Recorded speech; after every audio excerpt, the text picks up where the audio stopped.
Welcome back to Off the Carousel. Today we welcome on John Griffin III, the new head coach at Bucknell. Coach Griffin is a Bucknell alum and recently spent time as the associate head coach at St. Joe's. So, Coach, thanks for hopping on and congrats on the new gig. Yeah, Kevin, thanks for having me on. Excited to kind of share my story. So, I guess I'd start here. You've been at Bucknell for two NCAA tournaments as a player, two as a coach. You won NCAA tournament games as a player.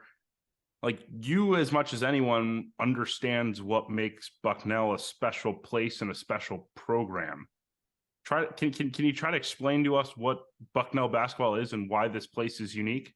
Yeah, of course. So as you just mentioned, I've had great fortune associated with the Bucknell basketball program. Being involved as a player in the NCAA tournament, we were played against some of the best basketball programs in the country, and we happened to come out on the other side victorious. So it really set us apart when I was a player at the time for small market, lower tier level, programs. So we beat Kansas, which although there's been more upsets in the last 20 years than the NCAA tournament maybe has ever seen, and the media coverage has completely shifted, that was a monumental moment for this program, this league, this level of basketball, because it kind of started this idea that there was a little bit more parity than college basketball had experienced to that point.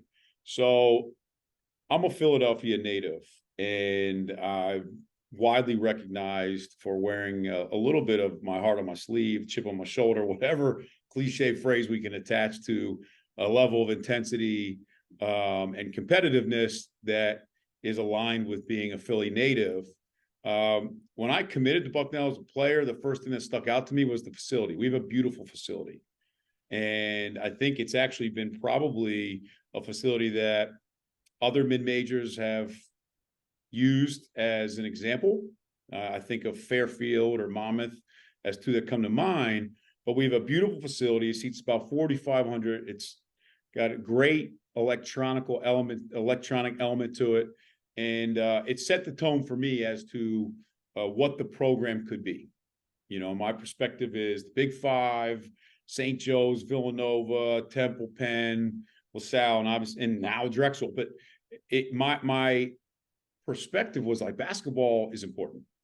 And our arena, Soika Pavilion, sets that tone immediately. And then you win a couple games, and the overarching theme of the program started to shift. And we became one of the better mid-major basketball programs in the country. And so now we had national recognition. By the time I graduated, Bucknell was, at least in the basketball community, was widely recognized as an NCAA tournament caliber program. What's interesting about it, our academic element is significantly stronger than our athletic part of campus. We are known nationally for being one of the strongest universities academically in the country. It's a very challenging academic student life, and even to date, I mean, in the last 5 weeks, I've learned that the student athletes, the players in the locker room, I mean, they have a very rigorous schedule. It's very demanding, and they're doing quite a bit to exist successfully in both worlds. So on top of the fact that we are a smaller program in Lewisburg, Pennsylvania, which many would not even know where that is on the map and often gets confused with Lewiston, Pennsylvania, we had this academic element that became an important part of our story. And so now we have this NCAA caliber program, and now you have this nationally known degree. You put it together, and it becomes one of the more intriguing situations as the NCAA tournament continued to just become enormous. So, that experience has taken me a lot of directions in my life, out of sport, playing basketball, in sport, as a coach. And then I came back here as an assistant, and the program still had the same personality. The expectations were get to the NCAA tournament. The community was involved. They were energetic. They wanted to see success. They wanted to see hard work, and the students were engaged. And it was an amazing college basketball environment. And so what we were able to do here is, again, uphold this expectation level and these standards that are still very unique for this level. And it's helped us create a brand. We have a brand in the world of college basketball. Now, most of the time it's attached to Kansas, unfortunately, for Kansas, because they've won multiple national championships since then, and we're still holding on to it. But I think there is a world here that can be an amazing experience for both the community and our locker room. And so, yeah, I mean, clearly you can feel my excitement. I'm hoping that you can gather a little bit of why I'm so pumped up to be in this position. But it means quite a bit to this community. It is when we're rolling, it's something that's connected our alumni and our fan base across the country.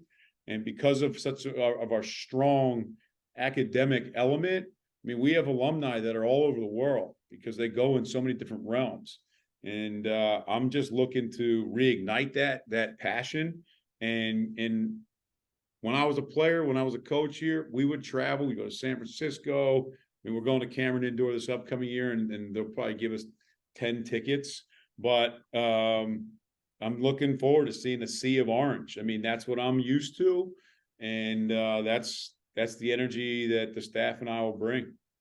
So you were part of the team that beat Kansas. You were part of the team that I believe got an 8 seed the next year, which is like one of those things that now you look at the way things are seeded and you're like, wow, Bucknell got an 8 seed at some point in time. Like, yeah. Crazy. And we were ranked in the top 25. My sophomore year. Yeah, it's a story I tell right now in my recruiting pitch. Trust me. But my sophomore year, towards the end of the Patriot League regular season, we were ranked 23rd in the nation. So SportsCenter would come up and they'd hit all the Duke, ACC, Big East, all the top 25 teams, and they would have a little glimpse from Patriot League TV of Bucknell at Lafayette. So yeah, I mean, I've had a very unique experience, and it really is built around the players that we've had and the coaches that we've had. And so I'm going to make sure that I alert our current locker room and the future student athletes and players here of the significance of those who came before them.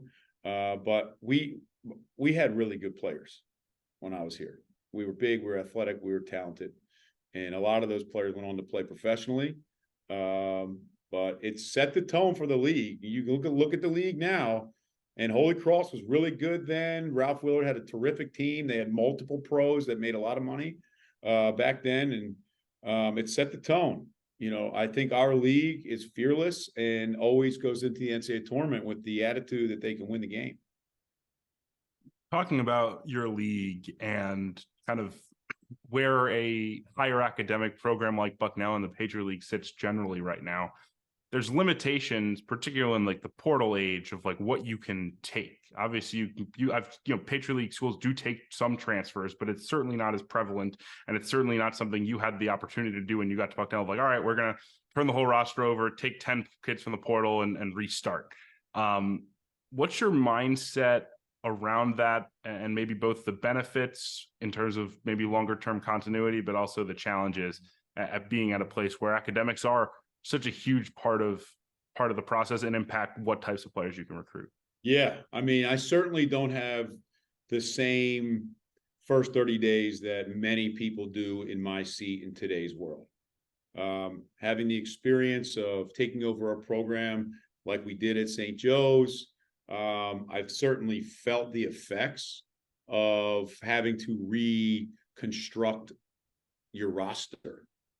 It's a very challenging situation. I know a lot of coaches right now and their staffs are filtering through the portal, as well as trying to decide whether they want to take a high school senior versus some level of experience of a college basketball player, it's a really challenging algorithm to figure out. So as you just mentioned, the academic element here is very important to the overall experience. And, we don't have the same turnover. I committed here with the bigger picture in mind. My parents thought that this would be a lifelong commitment, that there would be a network attached to the degree, and that still holds true. There's great value to the degree, depending on what direction you want to go in after you graduate or after you're done playing professionally. And I'm completely in tune with that. So I haven't necessarily had the same challenge that I had 4 years ago when we started at St. Joe's. That being said, I still think that there are enough transfer students that are high quality students and take their academic world very seriously. The process is just a little different here. And data is a big part of data and analytics. It's a buzzword, but it's a big part of how I live my life as a coach. And already I can tell you, like, our staff has gone through the last 5 years of Patriot League rosters, and transfers are just not a big they're not a big option. They're not a big part of the rosters that are successful in the Patriot League. So we're still going to utilize that idea of a transfer portal when the fit makes sense, both sides, our side and the person that we're recruiting, but it's not something that we're going to heavily rely on, which in today's world is unique. It's a little archaic to some extent because the transfer portal is the way of life for a lot of programs. So your dad was a Division I head coach at both Siena and at St. Joe's.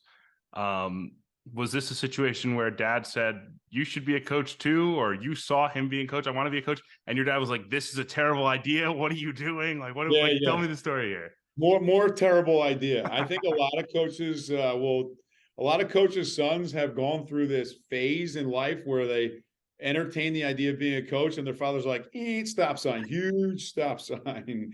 And then quickly all of the fathers can alert, or mothers, father or mothers can alert their children on the difficulties and the hurdles that are coming ahead. Now, the game has changed in a lot of ways since my father stopped coaching in 1995. And there are elements of coaching that, just from observing, that are really important to both me and my brother, ultimately as a coach. And I know it's hard to filter through because of Twitter and all the way that the world is being perceived, but you're still a teacher. And like, regardless of who's in your roster, and regardless of how people feel about coaching in general, and being able to move from point A to point B at a snap of a fingers, all the coaches that I've been around, including my father, are here to serve.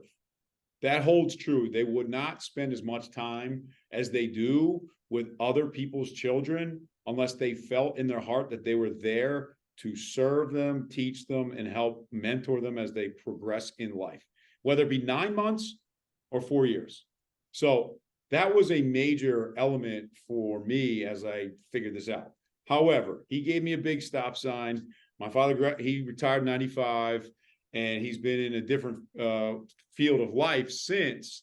But it was a natural evolution for me. My first job was video coordinator with the Indiana Pacers.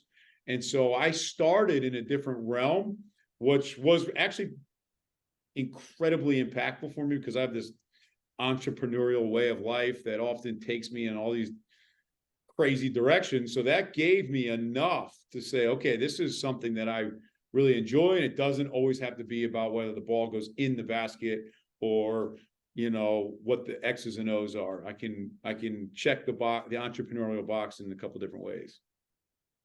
What was the moment like when you told him you were going to be a head coach? It was very surreal. It was very surreal. Becoming a head coach in today's climate has become unbelievably competitive. And I've gone through the process a few times. And I've been on this search for timing, fit, and opportunity. And he's been a huge resource for me. Both, when my father was coach, my mother, like parents that are in this business, they see like all sides of it. And so to get the opportunity to get the phone call was a relief, but very special. It was unbelievably special because, I've been around really good coaches my entire life. And 95% of the coaches that I've been around have never gotten the opportunity of calling the timeout. That doesn't mean they're bad coaches. And so, like, there's a lot of emotions that were being strung together in that moment. But, it was awesome. It was special. There was a couple tears. Us Philly guys can get emotional about some special things, but it was cool, super cool. And you also get the chance to hire your brother, who was most recently an assistant at FGCU. Yeah. Was there like an interview process here, or was it like, if I get a job, you're coming along? Well, and you know what? There was an interview process because we had to do things right here at Bucknell. But my brother and I, being around the game of basketball, we love to observe other people. And so, like, the Hurleys are great people to watch. And Bobby and Danny coached together, and we saw this recent video of, it must have been an ESPN 30 for 30, where they're both standing up and sitting down and arguing a call at the same time. And we had some good conversations about, making sure that there was healthy conversation and while we worked together. But he's 3.5 years younger than I am, and he's already been a head coach. He was a head coach at Roman Catholic for 5 years. His best players was just named first team all rookie Jalen Duren with the Pistons.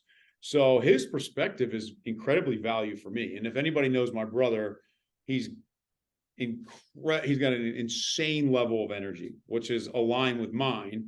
And having been a part of 3 different programs that have now taken over, going into the first year, energy is critical. So a lot of it fit. But yeah, I mean, he's gonna, will we butt heads? I don't know. Probably not, because ultimately I get to call the timeout.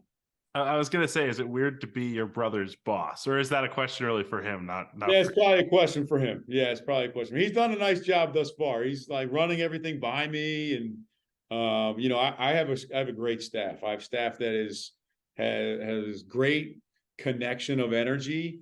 But Kevin, this is real talk here, non-cliche. I've worked for people that have given me great opportunities to dive into different, let's just say, realms of coaching, realms of being the responsibilities.